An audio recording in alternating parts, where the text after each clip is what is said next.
Қарлығаш пен Дәуіт. Бір қарлығаш жардың қуысына ұя салып өмір сүріпті. Қанаты қатпаған балапандары анасы азық әкелуге кеткенде шыдамсыздана күтумен болады екен.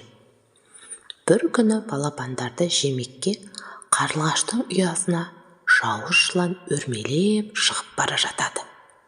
Мұны көрген қарлығаш аспан мен жерді шарлап, шыр-шыр етіп балапандарына арашашы іздейді. Көкектен көмек сұрай барса, бүркіт қонаққа шақырып еді, соған барғалы жатырмын, уақытым жоқ, дейді көкек. Одан шығып қарғаға барса, қақ, үйленгелі жатқанымда мазамды алма, дейді қарға. Қарлығаштың амалы таусылып, шырылдап ұшып келе жатады. Бір кезде Дәуітті көреді. Дәуіт қарлығаштың шыр-шыр еткен даусын естіп, «Достым, неге зарлайсың?» деп сұрайды. Қарлығаш сонда, «Жауыз жылан балапандарымды жұтпақшы болып, ұяма өрмелеп жетіп қалды. Соған не істерімді білмеймін», деп қарлығаш көзінің жасын төгіп жібереді.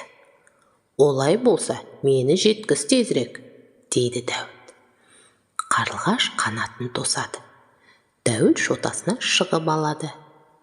Көзді ашып жұмғанша ұясына жетеді. Жылан ұяға тақап қалған екен.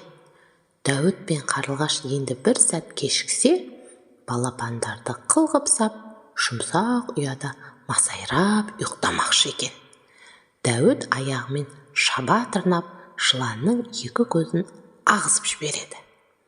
Жауыз жылан сылқ етіп жерге құлап түседі де мерт болады.